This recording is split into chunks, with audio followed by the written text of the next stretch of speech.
Assalamualaikum warahmatullahi wabarakatuh.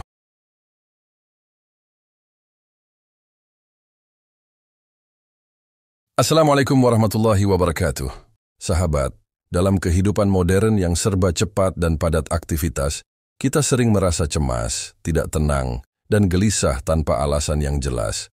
Pekerjaan mungkin berjalan baik, keluarga dalam keadaan sehat, dan keuangan cukup.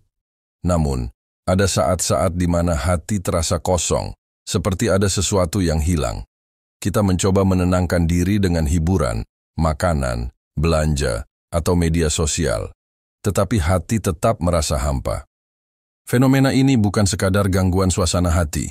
Dalam Islam, gelisah adalah sinyal dari hati yang sedang kehilangan arah, terputus dari sumber ketenangan sejatinya, Allah Subhanahu wa Ta'ala. Mari kita renungkan lebih dalam, mengapa hati bisa gelisah, dan bagaimana Islam membimbing kita untuk menemukan kembali ketenangan hati dalam kehidupan sehari-hari.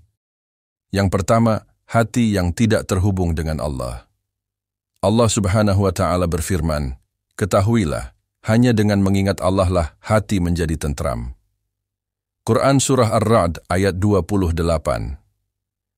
Ketenangan hati bukan berasal dari hal-hal lahiriah seperti uang, jabatan, atau popularitas.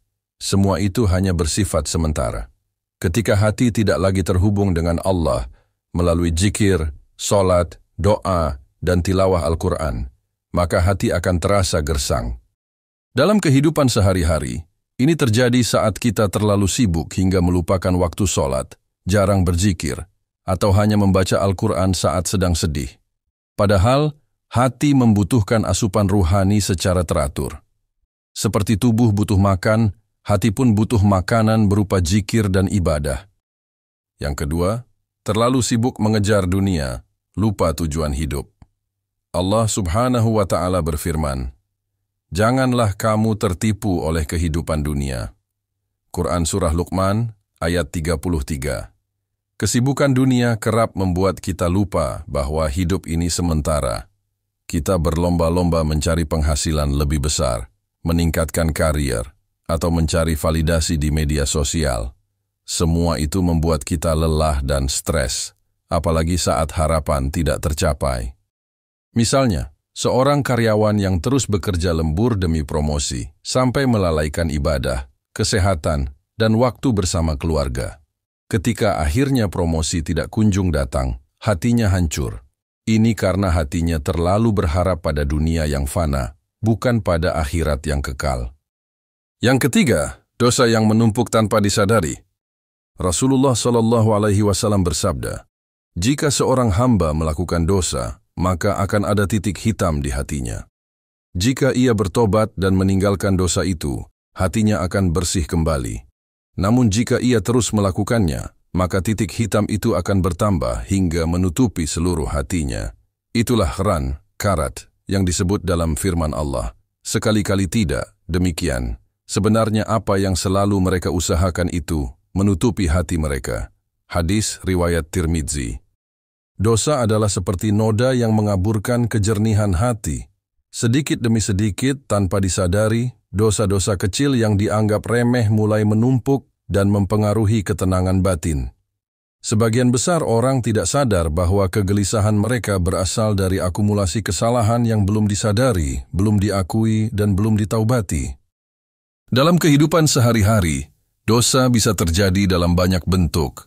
Membuka aurat, atau melihat aurat orang lain di media sosial, menggunjing teman kerja di sela obrolan santai, berbohong kecil untuk menutupi kesalahan, menunda-nunda sholat karena sibuk, menyakiti pasangan dengan ucapan tanpa sadar. Semua ini tampak ringan, tetapi efeknya besar pada spiritualitas hati. Seperti seseorang yang tidak membersihkan rumahnya selama berminggu-minggu. Debu dan kotoran akan menumpuk dan mengganggu kenyamanan. Begitu pula hati yang tidak dibersihkan dari dosa, ia akan menjadi gelisah, berat, dan tidak peka terhadap kebenaran. Tanda-tanda hati yang mulai tertutup oleh dosa antara lain, malas beribadah dan merasa berat untuk berzikir, tidak merasa bersalah saat berbuat salah, tidak tersentuh saat mendengar ayat Al-Quran atau ceramah, selalu merasa sempit dan tertekan meskipun hidup berkecukupan. Oleh karena itu, kunci untuk mengatasi kegelisahan yang bersumber dari dosa adalah taubat. Taubat bukan hanya soal mengucapkan astagfirullah, tetapi sebuah kesadaran mendalam untuk kembali kepada Allah dengan penyesalan, tekad untuk berubah, dan perbaikan diri secara nyata. Langkah-langkah taubat sejati. Yang pertama, mengenali dosa. Sadari dan akui kesalahan yang telah dilakukan, sekecil apapun. Yang kedua, menyesali. Rasakan penyesalan mendalam, bukan sekadar rasa bersalah biasa. Yang ketiga, berhenti segera. Tinggalkan perbuatan dosa tersebut sesegera mungkin. Yang keempat, berjanji tidak mengulangi, tekad kuat untuk tidak kembali melakukannya. Yang kelima, perbanyak istighfar dan amal baik, tutup dosa dengan amal saleh dan doa. Allah Maha Pengampun, tak peduli seberapa besar dosa kita, jika taubat dilakukan dengan sungguh-sungguh, Allah pasti akan membuka pintu ampunan dan memberikan ketenangan. Katakanlah, wahai hamba-hambaku yang telah melampaui batas terhadap diri mereka sendiri, janganlah kamu berputus asa dari rahmat Allah. Sesungguhnya Allah mengampuni dosa-dosa semuanya. Quran Surah Az-Zumar, ayat 53. Jika kita ingin hati yang tenang, maka jangan tunda taubat. Bersihkan hati dari karat dosa sebelum ia membeku dan mematikan rasa iman. Yang keempat, kurangnya rasa syukur dan qanaah, merasa cukup. Kita hidup dalam budaya yang selalu merasa kurang. Iklan, media sosial, dan perbandingan sosial membuat kita merasa tidak cukup. Padahal Allah Subhanahu wa Ta'ala berjanji, jika kamu bersyukur, niscaya aku tambahkan nikmat itu. Quran Surah Ibrahim ayat 7. Contohnya, seorang ibu rumah tangga yang mengeluh karena rumahnya kecil, padahal ia memiliki suami yang baik dan anak-anak yang sehat. Atau mahasiswa yang stres karena belum punya gadget terbaru, padahal masih diberi kesempatan belajar. Ketika kita fokus pada kekurangan, kita kehilangan rasa bahagia. Sebaliknya, jika kita bersyukur, kita akan merasa cukup dan tenang, meski hidup sederhana. Yang kelima, bergantung pada makhluk, bukan pada Allah. Seringkali, kita berharap terlalu besar pada manusia. Kita berharap pasangan akan selalu memahami, teman akan selalu hadir, atau atasan akan selalu adil. Saat harapan itu tidak terpenuhi, kita kecewa, sakit hati, bahkan putus asa. Padahal manusia itu lemah dan terbatas. Allah Subhanahu wa Ta'ala berfirman, barang siapa bertawakal kepada Allah, maka Allah akan mencukupkannya. Quran Surah At-Talaq ayat 3. Dalam kehidupan sehari-hari, ini berarti kita harus ikhlas dalam setiap hubungan. Kita tetap berbuat baik, tapi tidak terlalu berharap pada balasan dari manusia. Kita berdoa, tapi menyerahkan hasilnya pada Allah, bukan memaksakan kehendak. Yang keenam, kurangnya kedekatan dengan Al-Quran. Al-Quran adalah petunjuk hidup dan sumber ketenangan. Allah menyebutnya sebagai penyembuh dan rahmat bagi hati. Dan kami turunkan dari Al-Quran sesuatu yang menjadi penyembuh dan rahmat bagi orang-orang yang beriman. Quran Surah Al-Isra ayat 82. Namun dalam keseharian, kita lebih sering membaca notifikasi HP daripada membuka mushaf. Kita hafal lagu dan tren terbaru, tapi tidak hafal surat-surat pendek. Padahal, satu ayat yang dibaca dan direnungi bisa mengubah cara kita memandang masalah.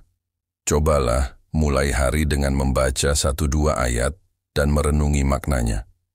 Rasakan bagaimana ayat itu bisa berbicara kepada kita, memberikan jawaban atas kegelisahan yang sedang kita alami. Berikut beberapa langkah untuk mendapatkan ketenangan hati, sederhana namun kuat yang bisa kita terapkan. Yang pertama, perbaiki solat. Solat adalah tiang utama. Solatlah tepat waktu, perlahan, dan hadirkan hati. Jangan sekadar menggugurkan kewajiban. Yang kedua, rutin zikir dan istighfar. Baca zikir pagi dan petang. Ucapkan astagfirullah saat senggang. Zikir membersihkan hati dan menyambung koneksi dengan Allah. Yang ketiga, tilawah Al-Quran harian. Jadikan Al-Quran sebagai teman, bukan pajangan. Baca 1 halaman sehari dengan maknanya. Lebih baik sedikit tapi rutin. Yang keempat, syukuri hal-hal kecil. Mulailah menulis jurnal syukur. Catat 3 hal yang disyukuri setiap hari. Ini melatih hati untuk fokus pada nikmat, bukan kekurangan. Yang kelima, kurangi maksiat media sosial. Unfollow akun yang membuat iri, dosa, atau negatif. Ganti dengan akun yang menebar hikmah dan ilmu. Yang keenam, bangun hubungan dengan Allah. Lewat doa, jangan hanya berdoa saat butuh. Jadikan doa sebagai sarana curhat dan penguat iman. Kegelisahan hati bukan hal yang harus disangkal atau ditutup-tutupi. Ia adalah panggilan lembut dari Allah agar kita kembali. Kembali mengingatnya, mendekat kepadanya, dan menyerahkan seluruh beban kehidupan kepadanya. Hidup ini bukan tentang bagaimana agar tidak pernah merasa gelisah. Tapi bagaimana saat gelisah itu datang, kita tahu kemana harus kembali. Dan barang siapa berpaling dari peringatanku, maka sesungguhnya baginya kehidupan yang sempit. Quran Surah Thaha ayat 124. Jangan biarkan hatimu hampa di tengah dunia yang bising. Dekap Al-Quran, perbanyak zikir, perbaiki ibadah, dan tanamkan tawakal. Maka kamu akan merasakan bagaimana hatimu perlahan kembali tenang. Semoga kita semua dikaruniai hati yang bersih, lapang, dan selalu dekat dengan Allah, Sang Pemilik ketenangan sejati.